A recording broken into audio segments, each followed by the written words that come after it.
스마트 강군의 꿈, 함께 만들어 가실 분들을 소개합니다. 국가안보에 총체적 대전환이 필요합니다. 첨단 기술을 적용하고 합리적인 군구조 개편, 군인력의 전문화 등 군사혁신을 통해 효율적이며 강한 군대로 스마트 강군으로 전환해야 합니다. 스마트 강군을 함께 만들어주실 소중한 분들이 열린 캠프에 합류해 주셨습니다. 제1야전군 사령관을 역임한 박종진 육군대장은 스마트 강군 육성을 위해 노력해 주실 것입니다.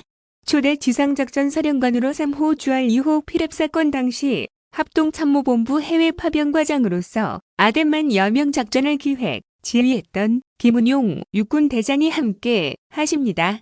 스마트 강군은 싸우는 방식의 전환이 절실합니다. 적임자인 황인권 육군대장도 함께 해주셨습니다. 이 세 분을 열린 캠프 스마트 강군 위원회의 공동위원장으로 모신 것을 기쁘게 생각합니다. 합참차장을 역임하신 최향국 공군 중장은 스마트 강군의 전력 증강 특위위원장으로 군내 대표적인 인사, 병역제도 전문가이자 병무청장을 역임한 모종화 중장은 병역제도 혁신 특보단장으로 모셨습니다. 폭병작전 전문가이신 고현수 중장과 군의 대표적인 군수작전 전문가로서 군 급식 등 병사 복지를 위한 근본적인 문제 해결 방안을 가지고 있는 정학래 중장 두 분은 국방안보특보로 임명했습니다. 국방대 총장을 역임하고 국방개혁 2.0에 깊게 관여한 김성일 중장은 스마트 강군이 군사혁신 특위위원장직을 맡습니다. 국방 전문가들도 함께 하셨습니다. 옥스퍼드대 국제정치학 박사로 국방부 기획조정실장을 역임한 김정섭 박사님은 국방안보위 국방정책특위위원장으로 탁월한 국방전략 안목을 지닌 여석주 전 국방부 정책실장님은 국방안보위안보전략특위위원장으로 오셨습니다. 환영합니다. 아마도 경선 캠프에 이렇게 역량 있는 많은 군 장성들이 합류해 주신 것은 역대 처음일 것입니다. 모든 분들께 감사드립니다. 스마트 강군, 국민주권 국방의 꿈, 이재명과 최고 실력의 군 장성들, 국방 전문가가 힘을 합쳐 반드시 실현하겠습니다. 다음 페이스북 글, 정치인의 도덕성. 정치인은 주권자의 권한을 위임받아 행사하는 대리인입니다. 대리인의 도덕적 흥결은 위임받은 권한을 주권자를 위해서가 아닌 사적 목적으로 남용하는 것을 말합니다. 감히 말씀드리건대 정치에 입문한 이래 단 한 번도 사적 목적으로 권한을 남용한 바 없습니다. 검경, 언론, 정권 권력 같은 기득권으로부터 온갖 공격을 받았지만 살아남을 수 있었던 이유입니다.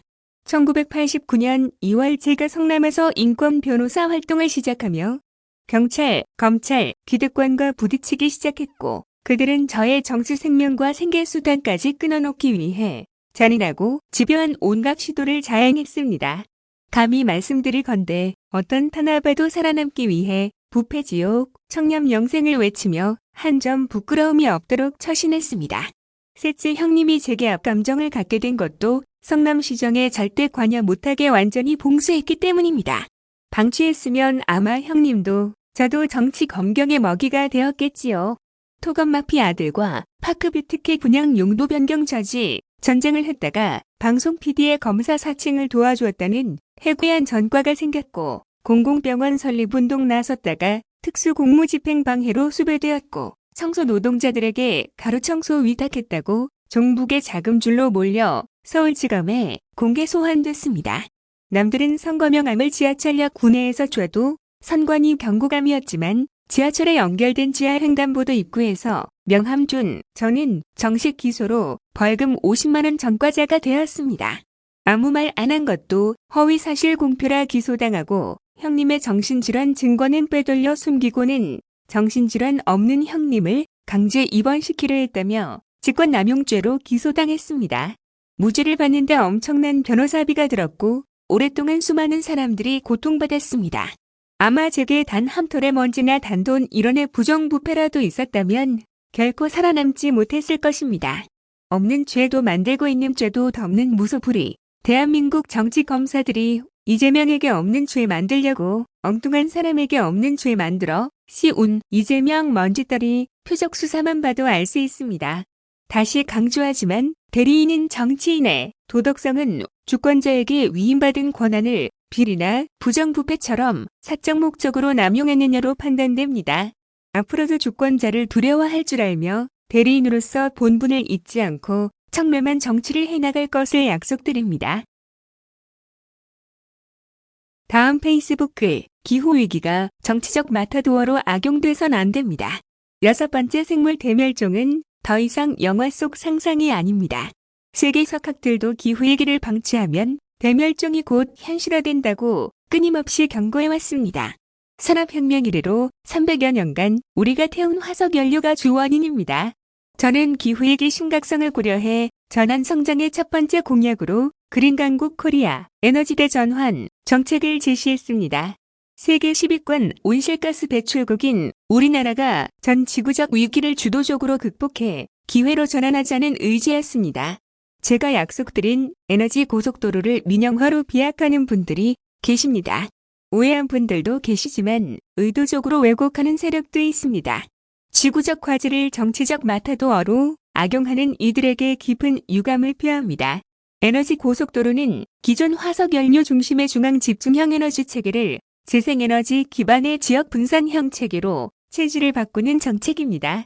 정부가 송배 전망에 직접 투자를 확대하는 등 재생에너지 연결 등에 필요한 대규모 공공인프라를 우선 구축합니다.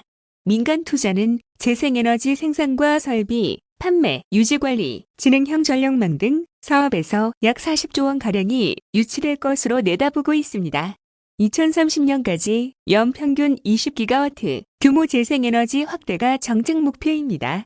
정부가 고속도로와 램프 구간을 잘 만들면 국민과 기업이 화물차와 승용차로 편리하게 이용하듯이 에너지 고속도로도 같은 개념인 것입니다.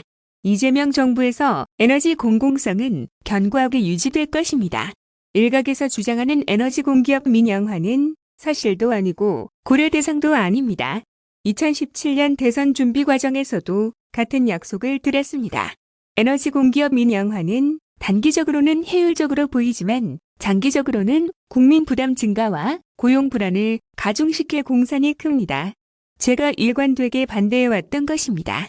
바이든 미국 대통령이 어제 허리케인 피해 지역을 찾아 기후위기가 이미 심각한 위기 경고 상태인 코드, 레드 단계에 이르렀다고 지적했습니다. 즉각적이고 담대한 행동의 필요성도 강조했습니다. 기후위기는 국가를 초월해 인류가 공동으로 풀어야 할 숙제입니다. 눈앞의 정치적 이해를 위해 허위 사실을 진실인 듯 왜곡하지 말아 주시길 바랍니다. 네거티브를 멈추고 기후위기 공동 대응을 함께 약속하길 바랍니다. 기후위기 대응, 에너지대 전환, 이재명은 합니다.